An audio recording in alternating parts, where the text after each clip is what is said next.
And we're back. First episode of the new year. Yay! Cheers! Happiness! We are here, guys. We've made it to another year. Um, another year of craziness. Seems like we're about to endure. So, I'm prepared. Hope you are too. But yeah, we made it, guys. Happy New Year. First video of the year, and let's get into it. Scream is out now, so I was like, why not talk about the story that kind of made Scream, what basically, yeah, made Scream. It's similar in ways, but we will get into it. I'm honestly thinking about doing a review on the channel of the movie. So if y'all interested in that, let me know. And I'm kind of curious how others view the movie. You know, I have some thoughts, but I have a lot of thoughts though when it comes to this movie. But I'm going to keep it to myself for now and save it for that video. It might be controversial, very controversial thoughts, but I'm gonna save it for the video. That's exactly what I'm gonna do. Save it for the video. The person we are gonna talk about today's name is Danny Rowling. He is known as a Gangville Ripper. So we're gonna go into the story of even why he got that name, what he has to do with Scream as a whole, what similarities they have to the movie, and all those basic crazy things. Well, not basic, because he did some crazy shit. Nothing that he did was basic. He went to extreme levels, and he did this for a reason. And later I will tell you guys the reason why he even went on this spree that he actually went on. Danny Rowling was born in Shreveport, Louisiana, May 1954, to 19-year-old Claudia Rowling and a decorated war vet turned cop, James Rowling, who believed to have suffered from PSD and other mental illnesses. Unfortunately for Danny, his dad never wanted children. Children was the last thing he wanted on his list. And for that, Danny had a really abusive childhood that was full of beatings and other inhumane things that his father used to do. At only 6 months, let me say this again, 6 months, y'all, a little baby. Sometimes I feel like I think kids still had a soft spot at 6 months. Like, shaking baby syndrome and stuff is real. But at only 6 months, his father kicked him into a wall. 6 months, y'all. At one. So what? 6 months later, he was beat for crawling funny. Crawling funny. How do you crawl funny? He was one. Maybe he just learned how to crawl. How you like? This man was just looking for reasons to beat his kids. Clearly, when Kevin was born, which is Danny's younger brother, he was born in 1955. The abuse only got worse. Between the ages of 6 and 8, he was beaten at least twice a freaking week. So his mom tried to escape.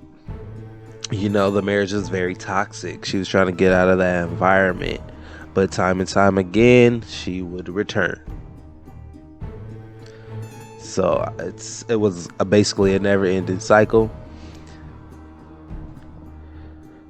When Danny failed the 3rd grade, for having too many absences due to being sick, his mom had a nervous breakdown. Danny's school counselor described him as suffering from an inferior complex with aggressive tendencies and poor impulsive control, which I'm not surprised, because if you think about it, he's getting beat at home. He's been getting beat since 6 months, so probably everything ain't all there mentally, and probably all the things that he has going on at home, all the anger and everything, he's probably taking it out once he gets to class, once he gets to school, and he has to deal with that's basically what's going on at home, and he's just taking it out elsewhere, which is probably explaining the aggressive tendencies and everything else. It's probably his release. He's taking it out. He can't take it out on his father, of course. So he's taking it out on somebody else, or whatever could be going on at that time. By the time he was 11, he picked up music to cope. And, something that I thought was pretty interesting is I did a quick YouTube search on his name just to see like what would come up. I was curious.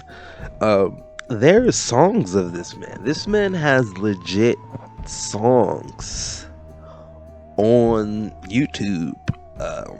I don't know when they were recorded, but yeah, I mean, I ain't gonna listen to him. I don't see the point in listening to him. Probably not my type of music, but yeah, he has music. I mean, I'm not. If y'all want to, y'all can look it up. It wasn't worth my time. Once I actually ended up clicking on it. I ended up clicking on one of his songs, and it just wasn't my thing. But I like all genre of music. I like everything, but I just not him, not his music. But he played guitar and sang harmonica around that time when he was 11, and his mom ended up getting committed to a hospital because she tried to commit suicide. She was tired of the life. She was dealing with the same type of abuse that the kids were dealing with, and she wanted to escape, and she couldn't really have one because every time she tried to escape, something always made her crawl back. So she slit her wrist, ended up getting sent to a hospital, and that drove Danny into a crazy drug and alcohol infested situation. That's basically all he was doing, was drinking and doing drugs, because that's all he could do to cope with what was going on. He was trying to cope, and his mind was already fragile, so I'm pretty sure doing drugs and everything probably didn't help his mental.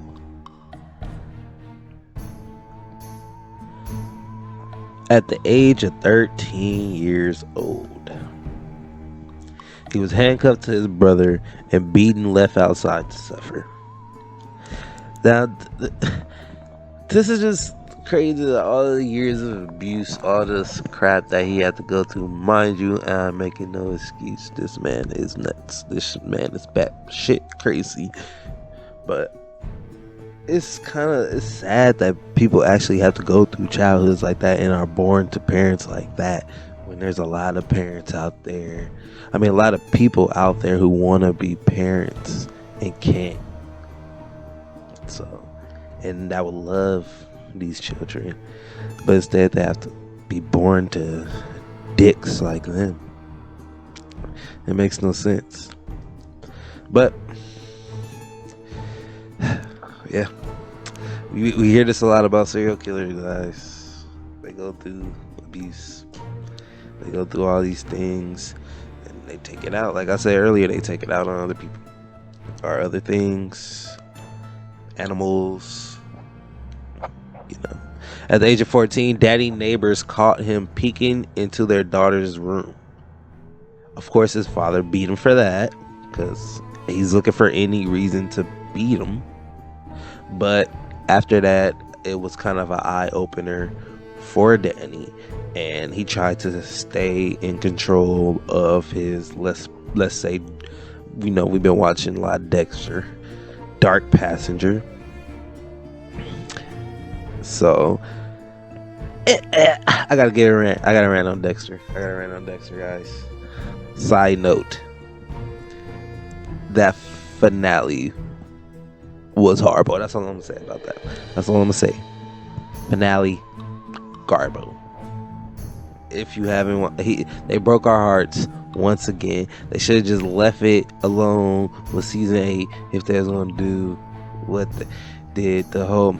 I will say this. No, I'm not. Because I feel like it's not a spoiler, but I feel like if I say this, and if you guys had any intentions on watching, or if you guys do watch Dexter, and you guys have any intention on watching the last episode, and I say what I wanted to say, you might take it as a spoiler, but it's not a spoiler because I wouldn't have said anything. It's spoiler free. Shit, it's spoiler free. I'm gonna say it. The first 30 minutes was great. Great television. And then that last 30 was pure garbo. I'll keep it like that. I keep it as PG as I could right there just for you guys. But yes, horrible. He enlisted to get away from his father, of course, and his abuse. So, in London's book, she's the author, Sandra London is her name to be exact. They actually ended up developing a relationship while he was behind bars. So I don't know if she used this information, like she gets into a relationship to get information out of him. I don't know, but according to her, no. But who am I to judge? Make that money, girl. Make that money. So, in her book, The Making of a Serial Killer, The Real Story of the Gainesville Murders, which she published in 1996, Rowling told London he developed multiple personalities as a child to defend himself from the abuse. The Navy wouldn't take him, so he decided to join the Air Force. But the military provided him no comfort. He eventually quit the Air Force after doing too much drugs. So remember I was telling y'all earlier how he was doing too much drugs. He was on that shit. And it was fucking up his mind even more than it was already fucked up. So he even claimed that he did acid over 100 times while he was in the military. I don't even think he was in the military that long. And he did that crap 100 times. So, mind you, if people be taking acid, somebody can take acid one time and trip out for the rest of their life. He took it 100. 100. Yeah, I'm not surprised. This man is so mental. Fucked up childhood and then drugs, doing acid 100 times. Did you even have a brain at that point? Your brain sucked up? Like, what's going on? I don't get it.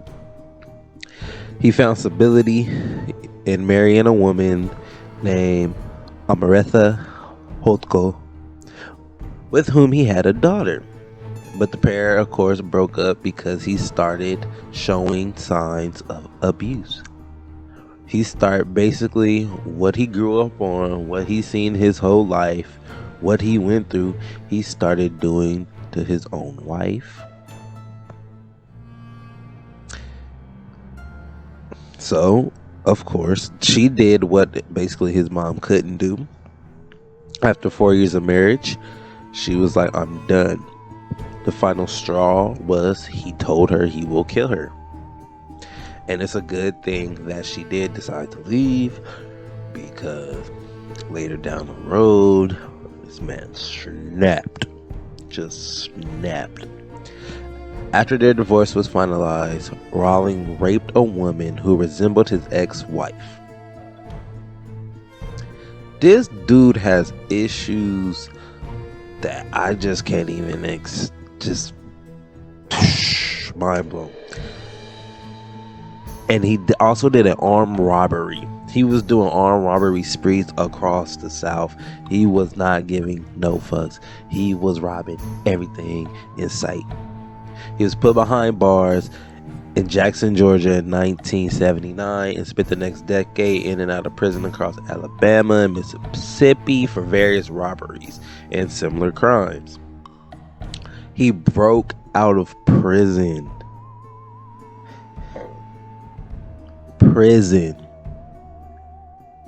He broke out. What's that? He. It's that one movie called. Dang, I can't even think of it. It's with Morgan. Is Morgan Freeman? Morgan Freeman in that movie. Shawshank Redemption. There you go. No, they break out of prison. He did some Shawshank multiple times, and he got fired from numerous jobs frequently because I'm pretty sure this dude was not all there to the point where he showed it in public, and I'm not surprised that he couldn't keep a job. He was angry. He's an angry guy.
He attacked 25-year-old Julie Grimson, her 8-year-old nephew, Sean, and her 55-year-old father, Tom.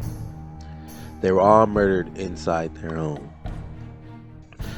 That's some coward shit. He over here murdering fucking kids. Like, what the 8-year-old gotta do anything? You couldn't let the 8-year-old survive? Like, you over here murdering kids, women, and old people. Despicable. Trash. Boo. Tomato.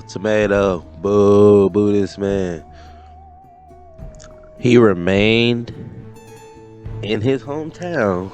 Mind you, this happened November 1989. He still stayed there until May 1990. And let me tell y'all the reason why he left. He left because he got in an argument with his dad, and he finally stood up to him, and he shot him twice. He shot him once in the head and once in the stomach. Bro, he tried to take out his dad finally. He tried, keyword, because his dad survived. And basically, he just lost the use of his eye and he lost the use of an ear. His son skipped town, of course, tried to run, and then he changed his identity, guys. He changed his name. He fled, went to Florida, and started his new life as Michael Kennedy Jr. in late July of 1990. And guys, this is where the Gainesville Ripper was actually born. That day, right there in Florida. The reason why I say he was born that day is because he finally took down that demon, that monster that's been eating him up his whole life. And once that happened, I'm pretty sure he felt indestructible. And that he couldn't be stopped. And his ego and everything. He became very power driven. Yeah, he committed a murder, a very brutal, gruesome murder to 3 people that didn't deserve it. But him shooting his father, I think that was a big step in his progression into becoming the serial killer that he became, the Gangville Ripper. The Gangville Ripper that committed a lot of murders, guys, in a short time span at that.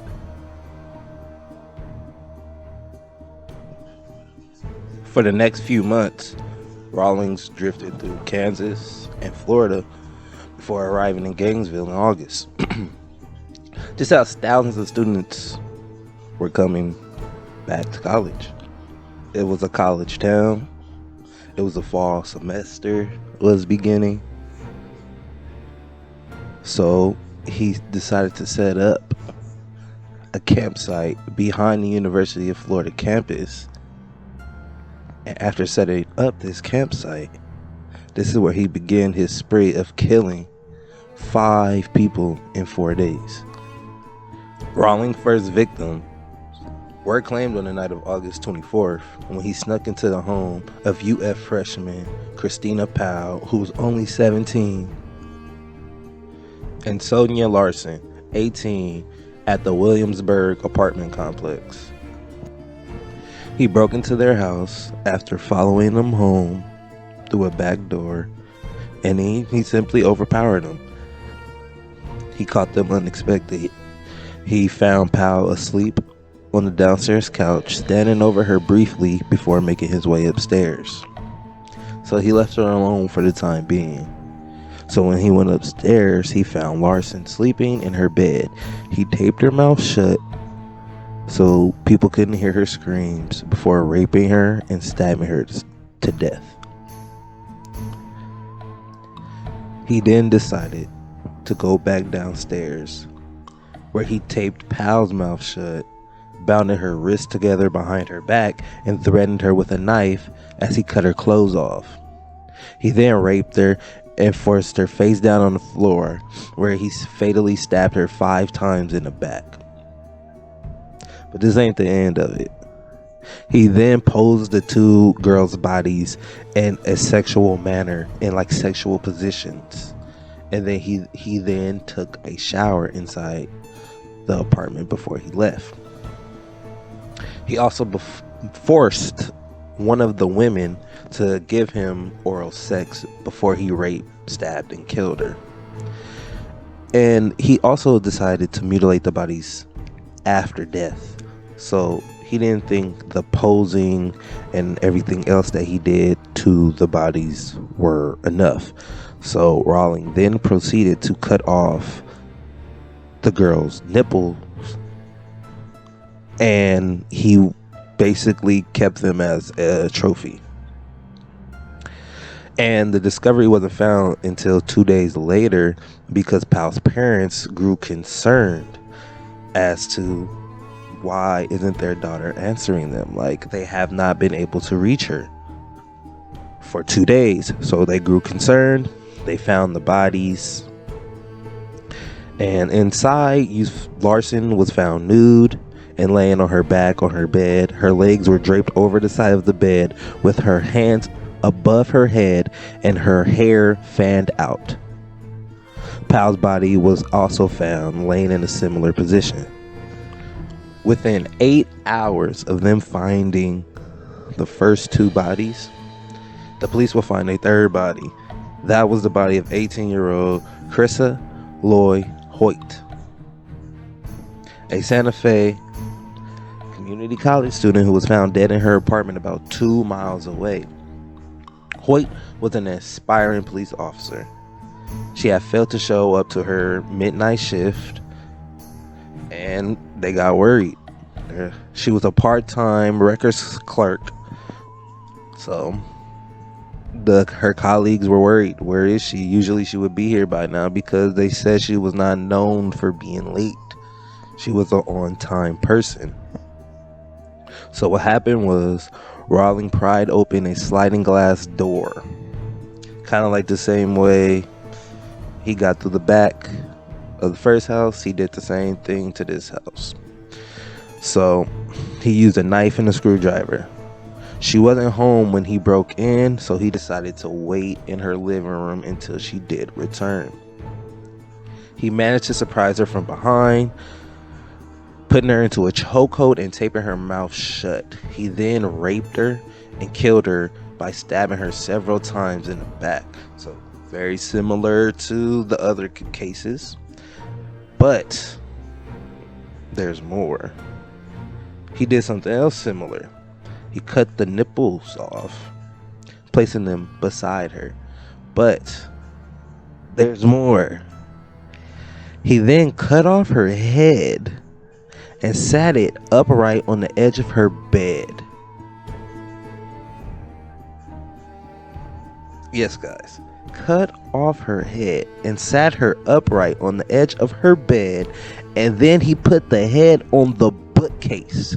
So he sat her body up with no head and put the head on the bookcase. The Gangville Ripper will strike for a third and final time on August 27th, killing two 23-year-old U.S. students, Manuel Tabada and Tracy Paulus.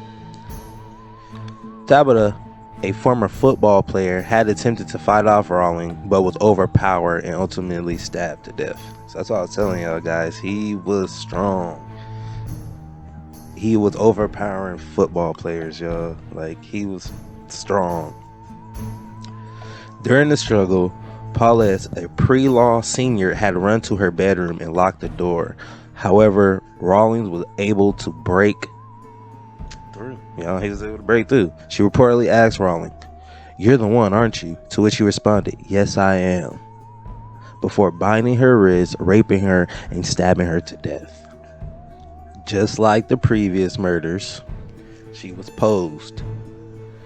She had soap on her lower body as well as tape residue on her wrist and mouth. These murders all occurred less than 2 miles away from each other around the University of Florida. Universities start going into a frenzy, start canceling classes, students start bringing baseball bats and, things to protect themselves everywhere they went. No one went alone anywhere, day or night. Students triple locked their doors. Some slept in shifts. Yeah, they was not about to get caught slipping. They was trying their best not to get caught slipping. By the end of August, thousands of students left the campus, and around 700 never came back because they feared for their lives. They feared them, man. Feared for their lives, man. This is crazy. Danny Rawlings' father, who was, remember guys, a war vet, 20-year cop vet for his hometown's police department. He not only taught his son how to take abuse for his life, he also taught Danny how to cover his tracks. Yeah. Police couldn't find enough evidence at crime scenes to implement and, find out that it's Danny Rawling.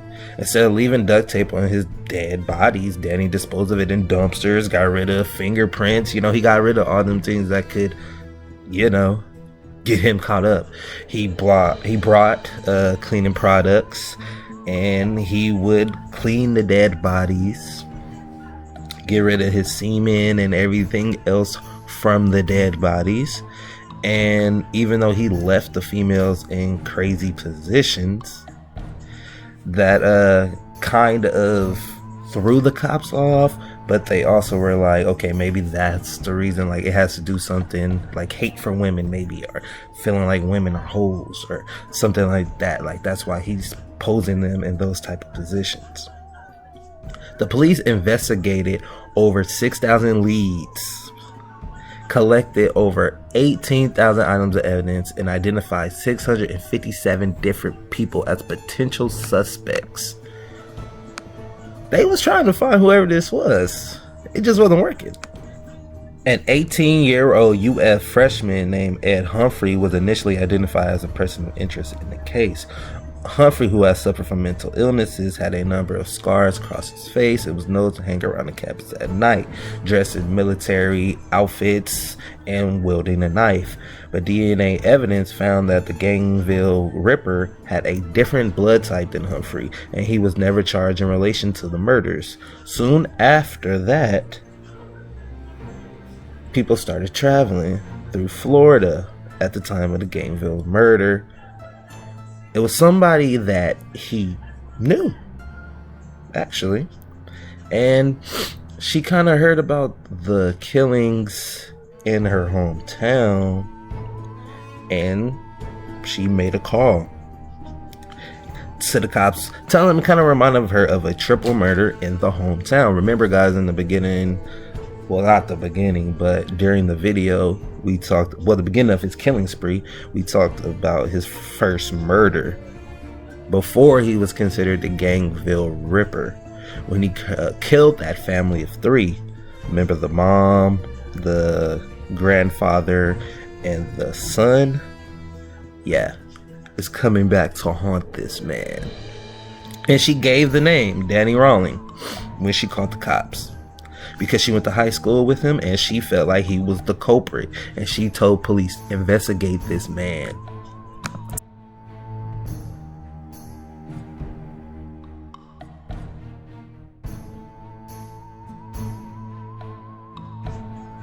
By the time police located Rawling, he was already in prison for a robbery he committed in a supermarket 10 days after the bodies of his last victims were found.